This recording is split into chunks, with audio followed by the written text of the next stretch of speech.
Hello, my name is Mark Pochaboski. I work for Ascent and Ran 3D, which are both Ran Worldwide companies. Today we're going to take a look at the 3D experience, building a kinematic simulation, specifically in the Mechanical Systems Design app. One problem that can occur while working with assemblies is somebody gives you an assembly that has engineering connections built into it.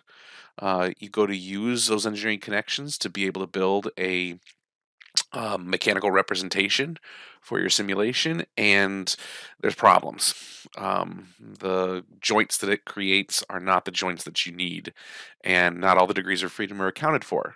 So here we're going to take a look at this assembly. While just in position, everything looks good.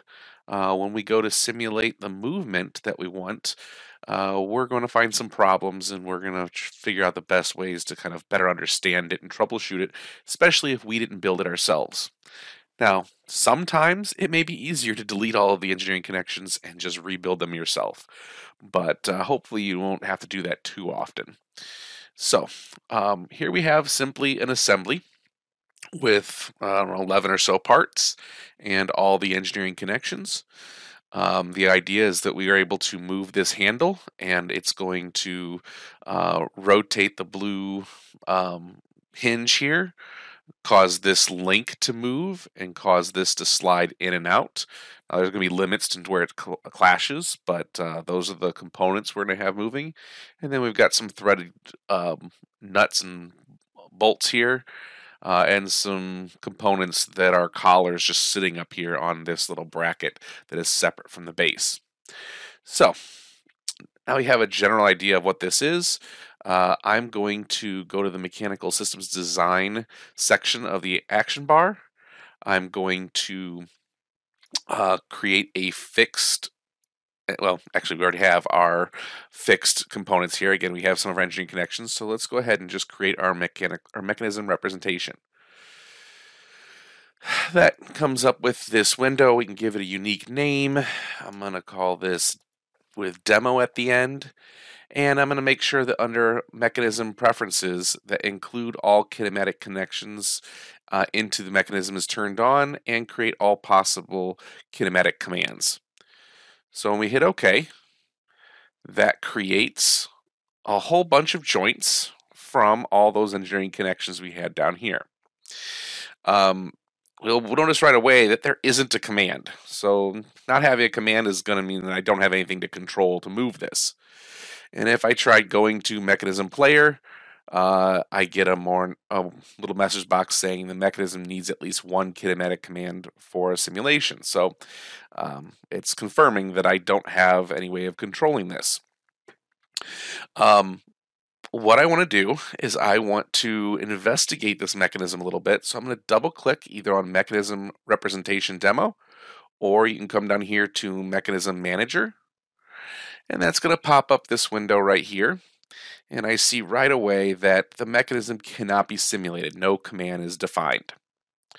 So I need to define a command. Those engineering connections were not defined to have one.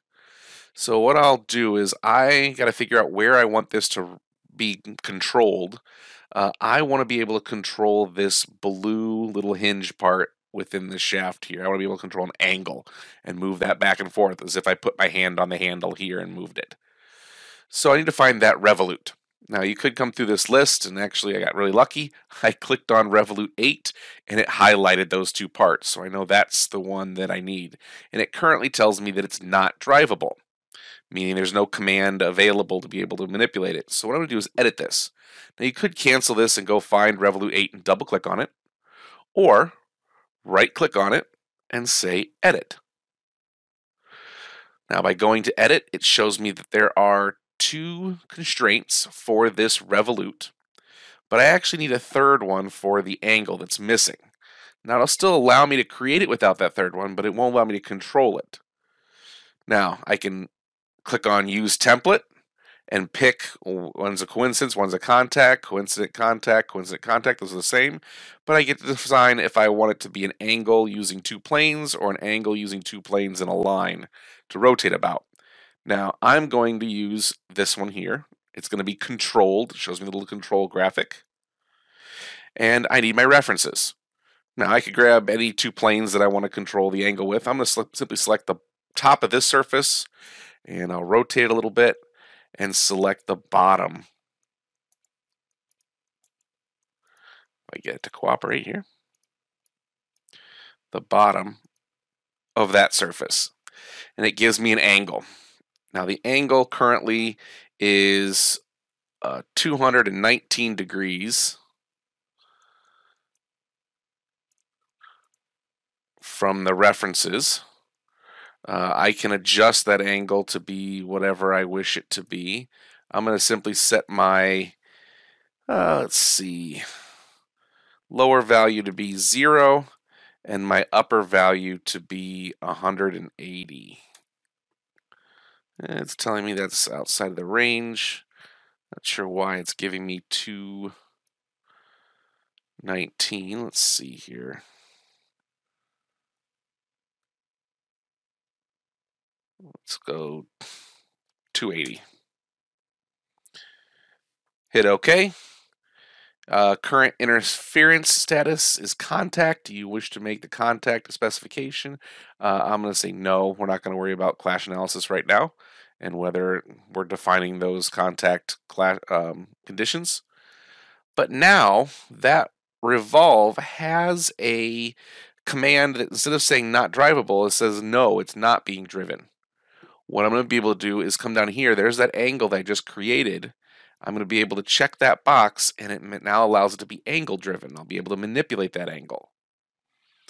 Now, I will be able to come up, and since it's set to manual computation status, I can hit update status, and instead of saying that it can be simulated, and with a little green check mark, it says in yellow an exclamation point, the mechanism can be simulated, but degrees of freedom are not controlled by commands. These degrees of freedom will be unconstrained during the simulation. So yes, it can be simulated, but not necessarily with or not all of the parts are fully defined.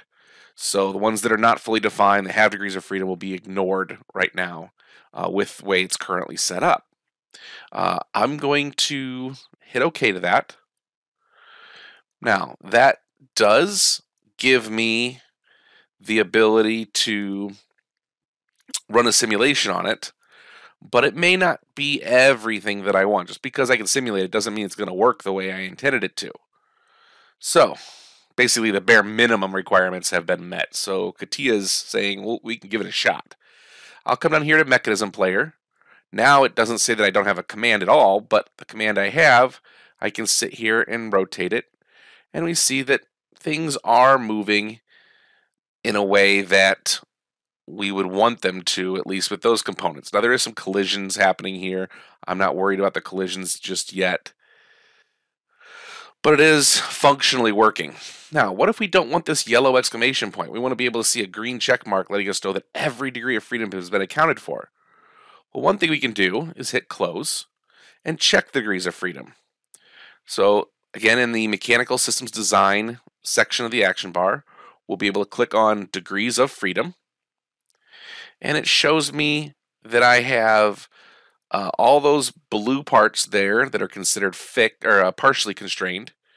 I've got the dark kind of maroonish red color here that are considered fixed, and I've got a couple parts here you can see that are blue, saying they're partially constrained.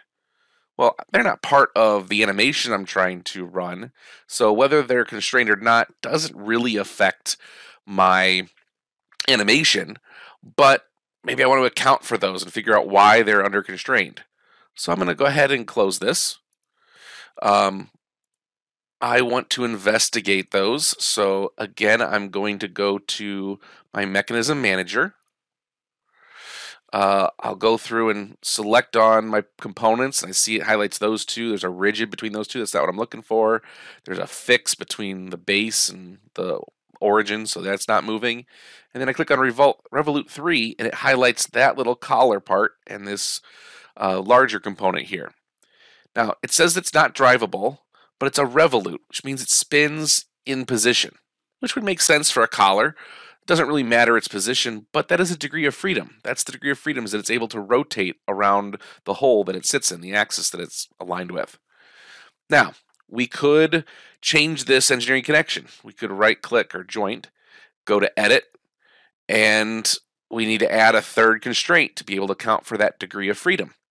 So we could go in and say I want to have an angle between two planes and be able to set that angle to 0 and never change the value, but it would at least fully define that and make sure that it's a fully constrained part at that moment. Or you can hit cancel to this. Since I don't really need this in my animation, I can exclude that joint from the mechanism. So it actually removes it from the list of mechanisms we see here. Go to the next one, same idea, I don't need it. Go here, I don't need it. Now, the parts won't disappear, but they won't move in my mechanism, which I never planned for them to move there anyway. So they're still constrained, they're still sitting in the right spot. If you cared which orientation they were in, which way they were rotated, then you should modify the constraints. But if it's just a matter of them sitting in that position, then I can exclude them. I'll go to update status. It's still giving me this can be simulated, but with degrees of freedom. So I want to investigate this more. Well, if I go through and kind of look at the parts that I have, the constraints, the joints make sense. Well, here I've got a shaft and a pivoting blue part, the base, where this is going to stay together, aligned with one another. Well, currently they're set up as a cylindrical joint.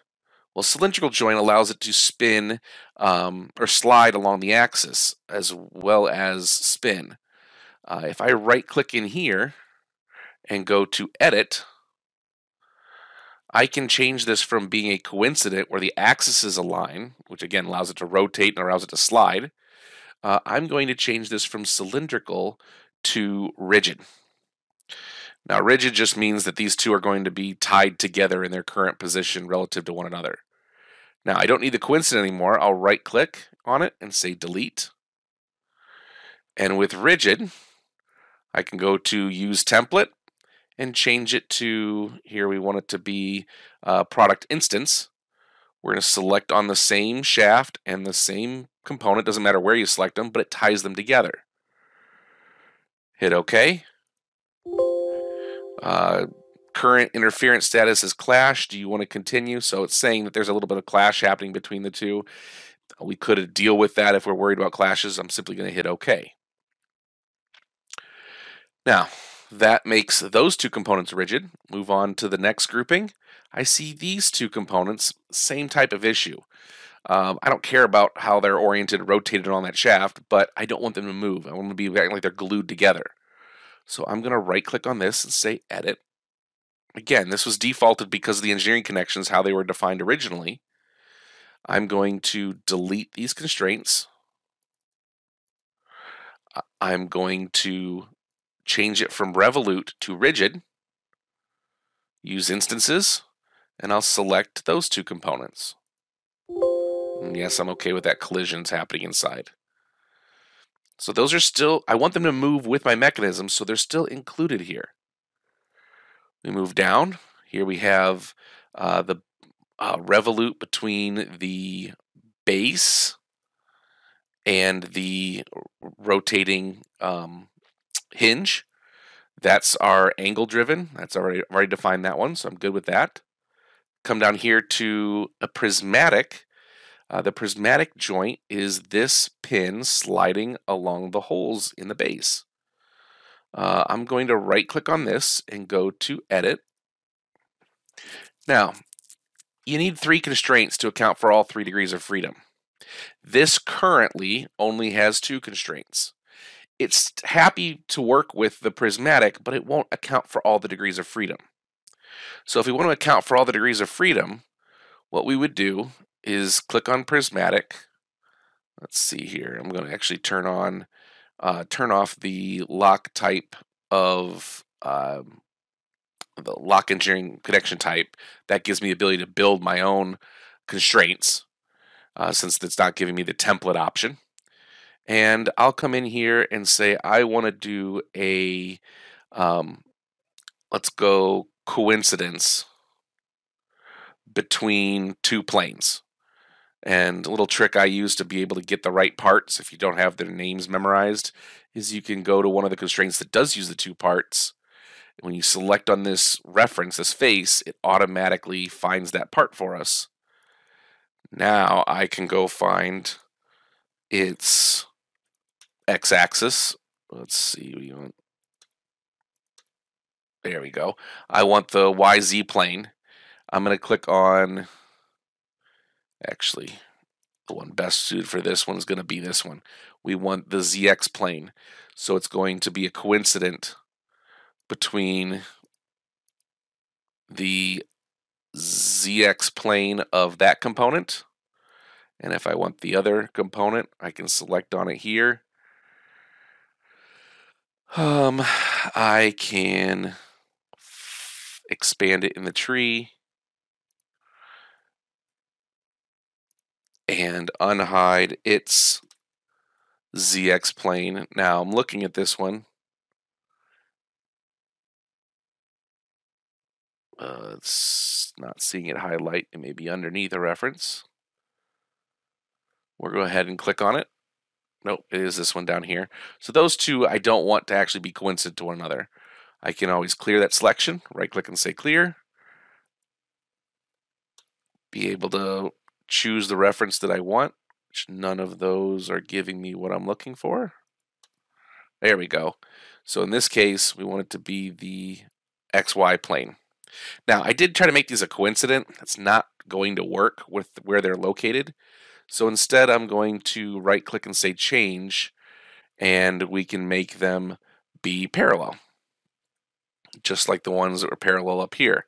Those faces. Notice they're perpendicular to the ones we have here. Okay, hit the OK button. No, I'm not worried about the clash. And now it is still saying that that is a prismatic, but it's going to now account for all the degrees of freedom for that prismatic constraint. It's still saying up here that the mechanism can be simulated, but degrees of freedom are not controlled. So I got to keep looking. Here we got a revolute. I'm going to right click and say edit to look at it. And again, the revolute has two constraints, but the third constraint isn't accounted for. So I'm going to go this time use template, and I'll be able to select on this angle option. We'll select on two planes within those parts. Again, I can always expand this one and find the part that I'm highlighting. We'll see which plane we want to use.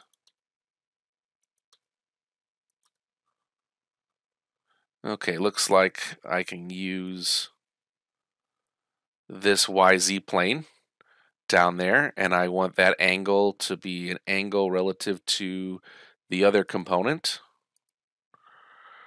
which we see it highlighting. We'll put it with that ZX plane.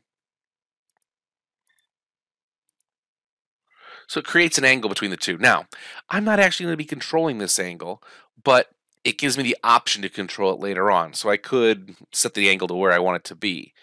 We'll hit OK. It does set that to be controlled. No, I'm not worried about the clash, but I am going to come and make sure that that revolute that I was just working on is still set to no for the command.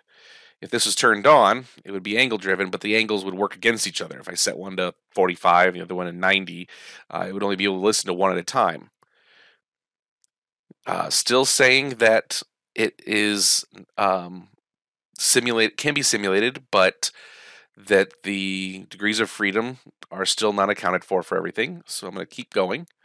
Here we've got two parts, which instead of a revolute between the two, we've got a cylindrical constraint. I'm going to right click and say edit. Again, there's only a coincident between the two. I'm going to change this to revolute, which a revolute will allow for three different constraints to be created. I'm going to select on the first one here. My coincident between two lines is already defined. I'll be able to do a contact, which this face, and get my mouse to cooperate.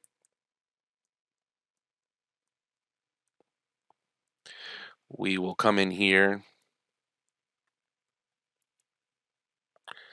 and select on our reference. There we go. To make those two contact one another, so this face and the corresponding face in the blue part.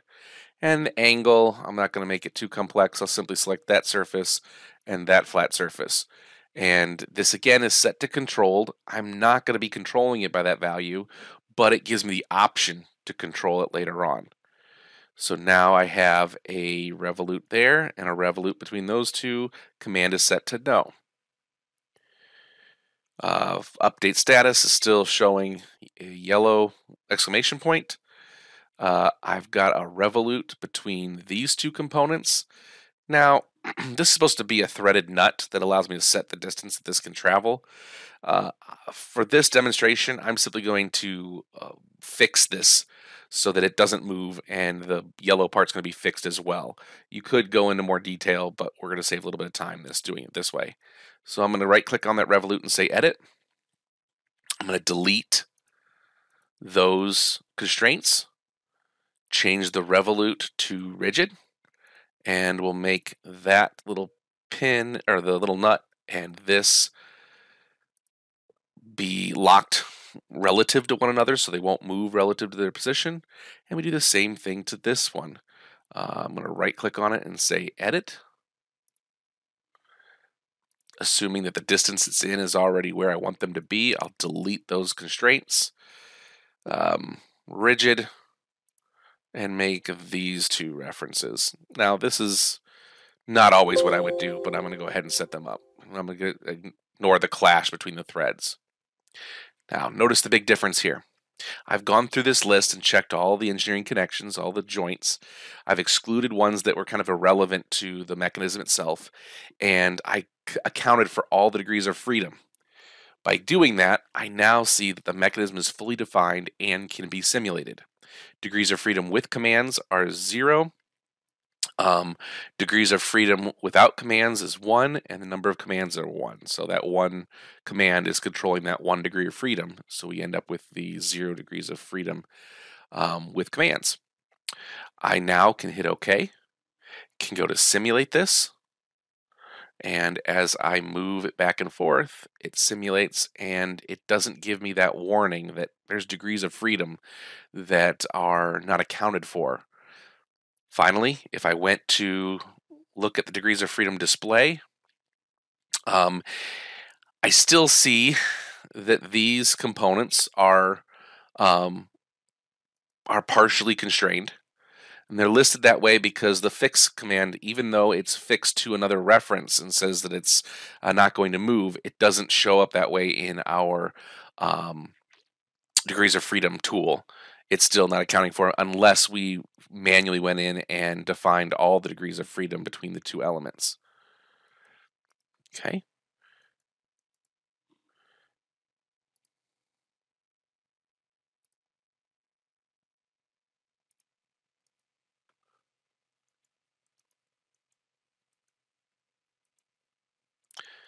Just one more look at it here. We'll go back to our mechanism player, be able to drag it back and forth.